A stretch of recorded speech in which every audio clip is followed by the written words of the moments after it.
Ufuna ukukhuluma ngalento ekubizwa ngokuthiwa inhlonipho. Inhlonipho inamandla ngoba mina ngiyithatha as a spirit that needs to possess a person. Kuyekuthiwa abantu bapossesswe or bangenwe umoya wamadimoni. Ake sikulwelweni singabazalwane singamakholwa ukuthi ake singenwe umoya wenhlonipho. Ngoba umoya wenhlonipho uzala izinto eziningi empilweni yomuntu. Uma uzwa ukuthi umuntu akathobekanga ubokwazi ukuthi into emenza angathobeki akakwazi ukuqala vele athobeke angenayo inhlonipho. Once umuntu wapossessa umoya wenhlonipho, umoya wenhlonipho uyangena phakathi kwakho wena wakwabona ithwasa ngase kuthiwa lingenwe idlozi. Noma ungamjifaza kanjani but nayisengenwe lo moya wenhlonipho uza kuhlonipha noma wena wrong, uzokuhlonipha noma wena umenza kabi, uzokuhlonipha noma isima phakathi kwaso bese singasayidemand inhlonipho. Noma ngathiwa ulwa nawe uyothi na usubuyele ekhaya ushawe inhlonipho ephezulu kwalo yamuntu, uyibuza ukuthi ngoba lo muntu ube nama chance onke ukuthi angayiphosa impama but akazange ayiphosa impama kanti ungeniwe umoya wane bazalwane wenhlonipho. Uma sikhule emakhaya kuyekuthiwa hloniphana abantu abadala, mari iBhayibheli likhuluma lamazwi lithi hlonipha uyihlo nonyoko ukuze izinsuku zakho zande ezweni. Hlonipha uyihlo nonyoko ukuze izinsuku zakho zande ezweni. Now alithi bahloniphe na umncane, alithi bahloniphe ngoba nakho mhlambe uyintombi noma uyinsizwa. Ngamanye amazwi iBhayibheli licommanda inhlonipho from the time uvela kuze kube sekufeni kokuphila kwakho. Uma ulahlekelwe inhlonipho uyobulahlekelwe ilona thuluzi okufanele livule iminyango empilweni yakho. Uma ulahlekelwe inhlonipho uyobulahlekelwe ilona thuluzi okufanele likwazi ukusibekela uNkulunkulu aphakame ame avike imicibisholo ezayo ezodestroy impilo yakho. Ngoba awukwazi ukuba yikholwa elingenayo inhlonipho. Okusho ukuthi ukukholwa kwakho kuyashoda akuphelela. Nekhona bazalwane. Ukuba yikholwa elingenanhlonipho kahle kahle kufanele silisuse leligama elithi uyakholwa. Awukaqala ukukholwa.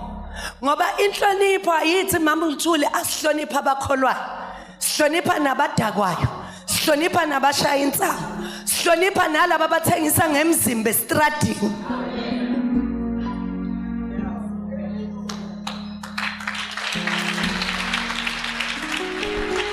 Nikhona bazalwane.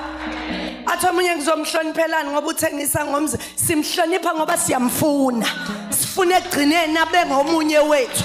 Uma ngeke afunde inhlonipho kithi ngoba seyimehlulile yiye emthathe yambeka lapha estradini, uhluleke ukuzihlonipha yena, wahluleka ukuhlonipha umzimba wakhe, wawubona umzimba wakhe ufanele ukuhamba uthengiswa noma kanjani. Sewudinga ikholwa elihlangane noJesu elinenhlonipho elizothi uJesu uyakuthanda mntanami, akakabi late ngempilo yakho, impilo yakho isengashintsha, singamethele esimena kusona kodwa ngenhlonipho simlande simfune lathi nesikhona khona.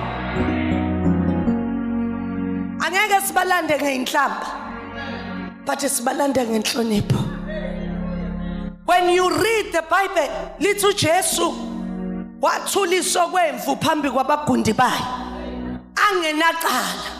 That tells you ukuthi uJesu benenhlonipho enamandla okushintsha isimo but wahlonipha abantu abebephambi kwakhe bamthatha bamyisa phambi kaPilato. Pilato bemkhulu kunoJesu, but Jesu ngoba ubenenhlonipho wathi isikhathi sami sikakafiki, ukhona okwazi ukuphendula akhulumele isimo sami, ukhona okwazi ukungenelela angenele. I'll be quiet and be respectful for the sake of my Father. Nikhona bazalwane, asibena amakhono bazalwane nenhlonipho. Nikhona bazalwane, enhlonipho yethu kubalekile ukuthi ayingaqali la isontweni, ayiqale la sisuka khona. Nakuyinhlonipho impela lephilayo, ayiqali esontweni, iqale emakhaya. Iqala kubaba amhloniphe unkosikazi wakhe, ezazi ukuthi uyinhloko yekhaya uphethe, ungubaba kushaya esakhe isicathulo, but amhloniphe unkosikazi wakhe. Nikhona bazalwane, amenze njani unkosikazi wakhe bazalwane? Amhloniphe, angahamba khuluma ngaye noma kanjani ebantwini, noma ngaba namaphutha, amaphutha kankosikazi wakho, amaphutha wakho. Wena zilungiselele lo muntu wakho, wathi uyamthanda ebuhleni nasebini, sebuvelile ububi bakhe. Ndoda phakama, ulungise ububi obuphakathi ekhaya lakho. Uye kuhamba uyobiza bosisi bakho, uye kuyobiza bomama bakho nabo auntie bakho. Lungisa sewuyindoda useyena umfana. Sewuyindoda useyena ini. Hawu kwenzeka wakhwehlela nje makoti, sengiyotshela usisi omkhulu, sengiyolanda uanti, sengiyotshela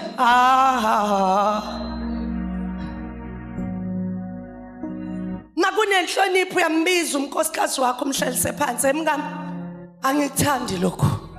Ungamlwisi, ungamthethisi, umtshele. I hope one day ngiyoba nechance yokuthi ngibe nesemina yabantu abashadile, sizolungisa izinto zasemshadweni. Ngoba ngazi mina ubani owathi emshadweni kuyoliwa lama karate nama boxing nama kickboxing ashawa lapha emshadweni, angwazi ukuthi awani. Hallelujah. Umbona ukuthi ubhedile nangumama uthatha imali yegrosa, mari grosa ayibonakali. Nikhona bazalwane, ngoba uyamhlonipha umbizi ngamagama, awumbizi ngokuhluleka kwakhe, ngoba uzele khona lokho, nizele khona lapho ukuthi la lo munye ahluleka khona wena mphase, umenze aze aphase. Nikhona bazalwane. Hallelujah. Hlonipho ibalekile. Balithi ke leli verse, hlonipha uyihlononyoko ukuze izinsuku zakho, ngamanye amazwi awuna limit ukuhlonipha. Sikhumbule ukuthi uNkulunkulu wasipha uNkulunkulu basemhlabeni okungabazali bethu. Nikhona bazalwane, nisho singathiwa sithola ama degrees yabadlula bona bafundanga, kumele sibaphe inhlonipho. Noma sekhuluma into oyibona kahle ukuthi iyabheda, but mnikeze inhlonipho, ngoba ubani? Umama wakho, ubaba wakho uyakuzala. Bese uba nalo mama nobaba ongakuzali lophila naye emhlabeni, naye mnikeze inhlonipho. Awuzohlonipha lovundle esiswini sakhe kuphela, uyohlonipha nalo ongazange uvundle esiswini sakhe, ngoba lokho kuvula bazalwane emnyango.